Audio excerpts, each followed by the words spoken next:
हाँ जी. Next chapter that we shall start is limit and continuity of functions of two variables. First chapter में हमने limit और continuity की थी functions of one variables की. ठीक है, अब यहाँ पे सिर्फ इस चैप्टर में कितना फर्क है, we will consider functions of two variables. Right now what do we mean by functions of two variables. सबसे पहले if you have R is the set of real numbers, then what do we mean by R cross with R. ठीक है, R का Cartesian product R के साथ, what is this is the set x, y where x and y both will be real numbers, right? So it is r cross r. R cross r आपको पता है, it is represented by this plane. ठीक है, this is r, this is r. So if this is the point 1, this is the point 1 to 3, then what is this point 1 comma 3. ठीक है, so what is r cross r? It is the set of ordered tuples, right, where both components will come from the set of real numbers, right? Now what do we mean by functions of two variables? If you have S to be any subset of R cross R को हम यहाँ पे क्या लिखेंगे, R2, right? Then any map F from S to R, any map from S to R, S किसका subset है, R2 का, is called a real valued function of two variables, right? ठीक है, so for example if you have f at xy to be x square plus y square. ठीक है, तो हमारे पास देखिए इनपुट में गया एक tuple, suppose what is f at 1 2, it is 1 square plus 2 square that is equal to 5.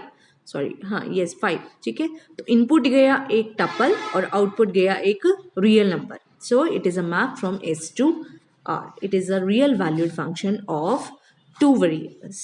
Next example, if you take fxy to be x minus y, this is also a real valued function of two variables, right? तो अब हम ऐसे functions की limit और continuity define करेंगे. ठीक है, so limit define करने से पहले we define neighborhood of a point a comma b of R2. आपके पास a comma b कोई पॉइंट है R2 का. what do we mean by its neighborhood? ठीक है, so if you have this is any point a b. ठीक है, हाँ जी, neighbourhood दो तरह के होते हैं, एक तो स्क्वायर नेबरहुड, एक circular neighbourhood. if I take this circle around AB with center AB and this is delta, then what do we mean by circular neighborhood of point AB? It is the set x comma y such that x minus a का whole square plus y minus b का whole square का square root is less than delta. ठीक है, so what is this point? What is this set? This set is the interior of this circle whose center is AB and radius is delta.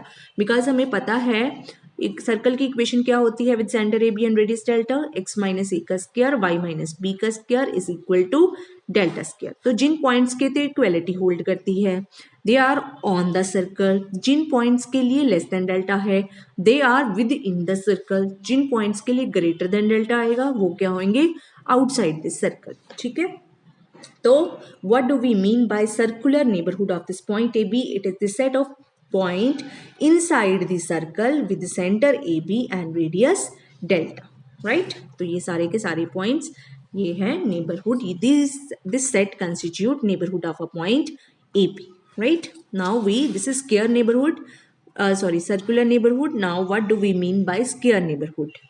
If you have a point AB, ठीक है, if this much is delta, this much is delta, this much is delta, this much is delta, then you consider this square. ठीक है, so the set of all these points, this is called square neighborhood of a point AB. ठीक है, so what is this set, x comma y such that x का distance a के साथ less than delta है और y का distance b के साथ b less than डेल्टा है, ठीक है। So this is square neighbourhood of point a b, right. Now we define limit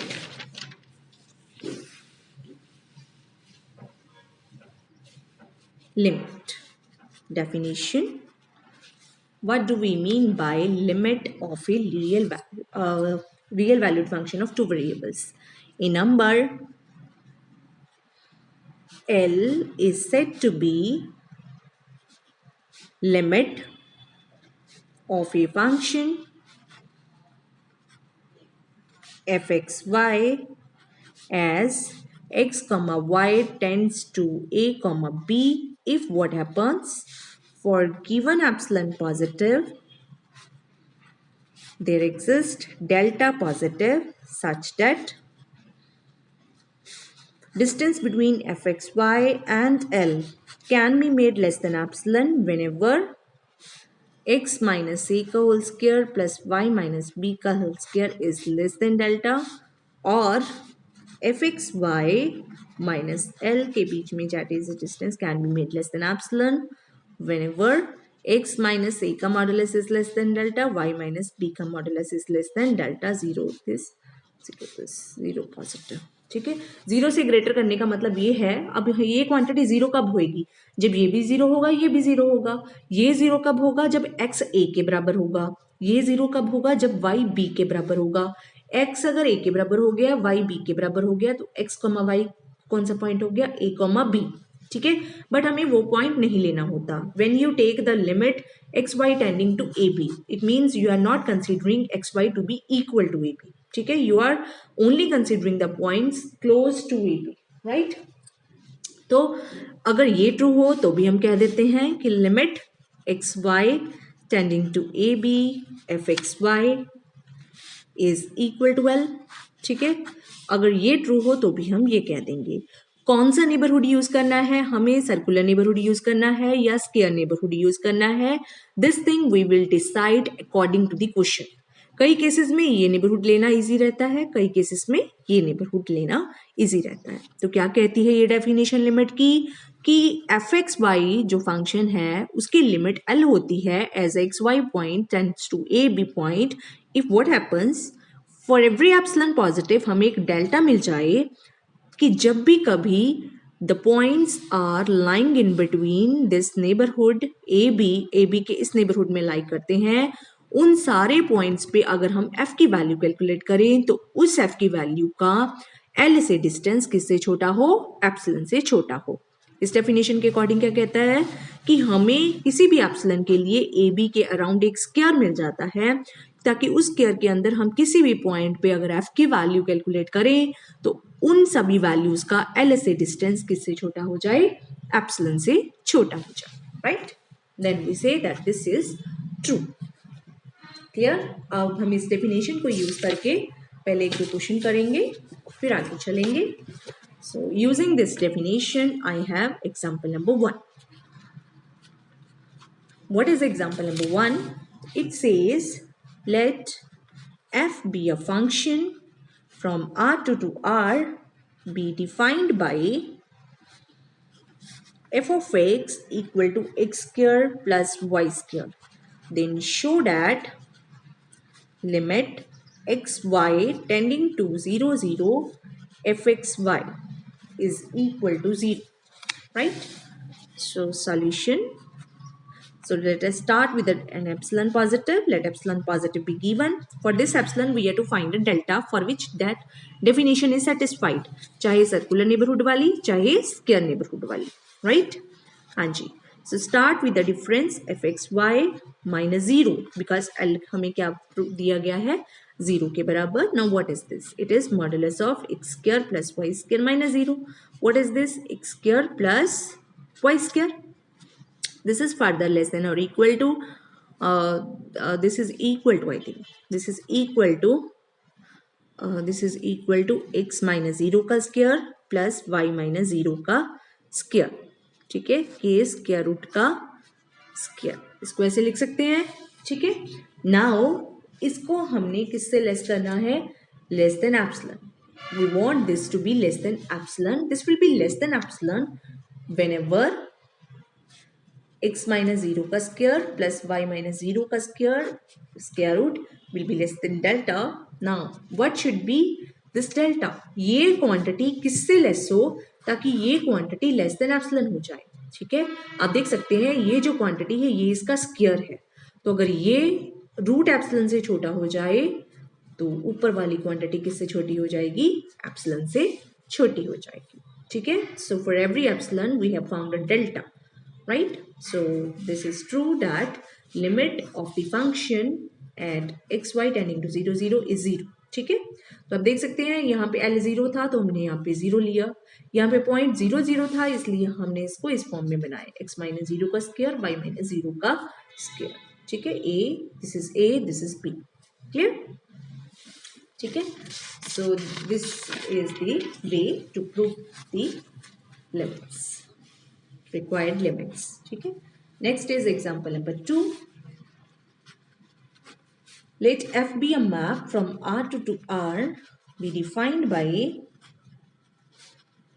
f of xy equal to x times sine 1 over y plus y times sine 1 over x. X is not equal to 0, y is not equal to 0. You have to prove that limit xy tending to 0 0 fxy is equal to 0. ठीक है, so using epsilon delta definition we have to do this. So let epsilon positive be given. वही process है. Start with the difference fxy minus L. L हमें क्या दिया गया है? 0. ठीक है, now what is this? It is x times sine 1 over y plus y times sine 1 over x minus 0 तो हट गया, right? Now what is this? This is less than or equal. This is a, this is b. A plus b का modulus is less than or equal to mod of a plus mod of b.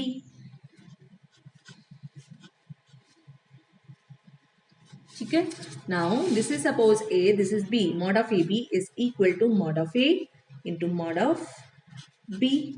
This is mod of y into mod of sine 1 over x. Now what is this less than or equal to? This is mod x into ये 1 से less. This is mod y into ये भी 1 से less. Now what is this? Mod x plus mod y. Clear? Now this can be written as x minus 0 का modulus plus y minus 0 का modulus. ठीक है, हाँ जी. अब हम आप देख सकते हैं क्योंकि मॉडुलस अलग अलग तो हमें स्क्वायर नेबरहुड यूज करना ज्यादा फायदेमंद रहेगा. तो इसको हमने किससे लेस करना है? एप्सिलॉन से. This will be less than epsilon whenever 0 is less than mod x minus 0 is less than delta and 0 is less than mod y minus 0 is less than delta. हाँ जी, what should be delta? ये दोनों quantities किससे छोटी हों ताकि ये जो सम है ये लेस देन एप्सिलॉन हो जाए. Of course you can take delta to be epsilon upon 2. जब ये भी less than epsilon upon 2 हो जाएगा, ये भी less than epsilon upon 2 हो जाएगा, तो ये टोटल सम किससे छोटा हो जाएगा? एप्सिलॉन से, right? So this means limit xy tending to 0 0 fxy is equal to 0. Clear? So this way you have to do the questions. Next, हाँ जी, अब यहाँ तक ये दो एग्जाम्पल्स मैंने उस चीज की कराई जिसमें आपको प्रूव करना था कि प्रूव कर दो कि ये लिमिट इस फंक्शन की इसके बराबर है. तो आपने एप्सिलॉन डेल्टा डेफिनेशन को कैसे यूज करना है ये मैंने बताया. अब एक रिजल्ट है जो यूज करके आप ये जान सकते हो कि फंक्शन की लिमिट जो है वो एग्जिस्ट नहीं करती, right? So what is that result? This is theorem number 4.7 in your book. इसका आपने जस्ट रिजल्ट करना है, you are not to do the proof. What is this result? Let fxy be defined in a neighborhood of point AB. ठीक है, and let limit xy tending to AB fxy is equal to L. Then what will happen? If g is a function of one variable such that limit x tending to a gx is b, then limit x tending to a f x gx will also be equal to l. ठीक है, देखने में तो ये result आपको complicated लगेगा, but इसको use करना नेगेटिव में बहुत ही इजी है, राइट। हाँ जी, ये रिजल्ट क्या कहता है, अगर किसी फंक्शन की ए बी पॉइंट पे लिमिट एल के बराबर है तो क्या होता है, आप कोई भी फंक्शन ले लो जी, जिसमें क्या खासियत है, उस फंक्शन की g x is a function of single variable, उस फंक्शन की क्या खासियत होनी चाहिए, बस ये खासियत होनी चाहिए कि ए पॉइंट पे उस फंक्शन की लिमिट क्या हो जाए, बी हो जाए। ए पॉइंट पे उस फंक्शन की लिमिट क्या हो जाए, बी। देन अगर ऐसे फंक्शन को आप y की बजाय पुट करते हो f में, ठीक है, तो जो सिंगल वेरिएबल फंक्शन बनता है उसकी ए पॉइंट पे लिमिट भी किसके बराबर होती है, एल के बराबर होती है, राइट। इस रिजल्ट का यूज हम नेगेटिव वे में करते हैं, मतलब ये शो करने के लिए कि ये जो लिमिट है इस फंक्शन की वो एग्जिस्ट नहीं करती। कैसे, सपोज अगर इस फंक्शन की लिमिट एग्जिस्ट, हमने प्रूव करना है कि किसी फंक्शन की लिमिट एग्जिस्ट नहीं करती, तो अगर किसी तरह से हमें दो फंक्शंस g1x और g2x ऐसे मिल जाएं जिनमें क्या खासियत हो, ए पॉइंट पे जिनकी लिमिट b के बराबर हो, दोनों फंक्शन में क्या खासियत हो, ए पॉइंट पे लिमिट बी के बराबर हो, g1x y की बजाय रख के f में आपको लिमिट कुछ और मिले, और g2x y की बजाय रख के फंक्शन में आपको लिमिट कुछ और मिले, ठीक है, तो आप कह सकते हो कि the limit does not exist, क्योंकि अगर एग्जिस्ट करती होती वो किसी ना किसी एल के बराबर होती, तो जब आप y में g1x डालते फिर लिमिट निकालते तो वो भी एल होती, और y में g2x लगाते और लिमिट निकालते तो वो भी एल होती, मतलब दोनों बराबर होती, राइट। लेकिन क्योंकि आपके पास जो लिमिट्स हैं वो इन दोनों के लिए बराबर नहीं आ रही, तो इस रिजल्ट से क्या रिजल्ट निकलता है कि ये जो लिमिट है ये एग्जिस्ट नहीं कर सकती। Is it clear? ठीक है, तो इस रिजल्ट का यूज आपने सिर्फ और सिर्फ नेगेटिव में करना है, मतलब ये प्रूव करने के लिए कि गिवन फंक्शन की लिमिट जो है वो एग्जिस्ट नहीं करती। कैसे? हाँ जी, आपकी बुक में है example number 4, let f be a map from R2 to R, b fxy equal to xy upon x square plus y square if x comma y is not equal to 0 0 and it is 0 if xy is equal to 0 0. We are to show that limit xy tending to 0 0 fxy does not exist. We have to show this. ठीक है, so to show this we will use this result, means we will, यहाँ पे a की value क्या है 0, b की भी value क्या है 0, ठीक है, तो हम एक दो ऐसे फंक्शन लगाने की कोशिश करेंगे जिनकी 0 पॉइंट पे लिमिट 0 के बराबर हो। ठीक है, सोल्यूशन, हाँ जी, आपका फंक्शन है f x y, it is x y upon x square plus y square. ठीक है, तो फंक्शन को देख के मुझे अंदाजा हो रहा है if I take to be g x to be m x. ठीक है, आपने ये फंक्शन को देख के ही लगाना है कि जी एक्स को एम एक्स लेना है, एम रूट एक्स लेना है, एम एक्स स्क्वायर लेना है, किस तरह का लेना है, ताकि इस फंक्शन में जब हम y को रखें तो x सारे कैंसिल हो जाएं और जो लिमिट बने वो m में बच जाए। ठीक है, यहाँ पे आप देख सकते हैं अगर मैं gx को m टाइम्स m x ले लेती हूँ, this m can be anything, it can be 1, it can be 2, it can be 3। Now what is the property of this function, 0 point पे gx की लिमिट क्या होगी, limit extending to 0 m into x, that is m into 0 which is 0। Clear? So इस function में, इन सभी functions में, ये बहुत सारे फंक्शन हैं, जैसे जैसे m वेरी करेगा वैसे वैसे ये फंक्शन वेरी करेगा। ठीक है, you are considering so many functions at a time, right. इन सभी फंक्शंस की 0 पॉइंट पे लिमिट क्या है 0। तो अगर मैं इन फंक्शंस को y की बजाय रखती हूँ f में, ठीक है, तो मेरे को लिमिट क्या मिलती है, हाँ जी रखिए, x m x upon x square plus m square x square, limit extending to 0 which is limit extending to 0, x square x के कैंसिल तो बच जाएगा ऊपर m और नीचे बच जाएगा 1 plus m square, limit of a constant is that constant m upon 1 plus m square. ठीक है, तो आप देख सकते हैं कि ये जो लिमिट है it is depending upon the value of m। जब m 1 होगा तो लिमिट कुछ और होगी, जब m2 होएगा तो लिमिट कुछ और होएगी, ठीक है। तो अगर मैं g1x ले लेती हूँ x 1 इंटू एक्स और g2x ले लेती हूँ 2 इंटू एक्स, ठीक है। तो मेरे को ये दोनों फंक्शन ऐसे हैं जिनकी 0 पॉइंट पे लिमिट 0 के बराबर है, लेकिन जब मैं y की बजाय g1x डालूंगी और लिमिट निकालूंगी तो लिमिट आएगी 1 upon 1 plus 1 square, that is 1 upon 2।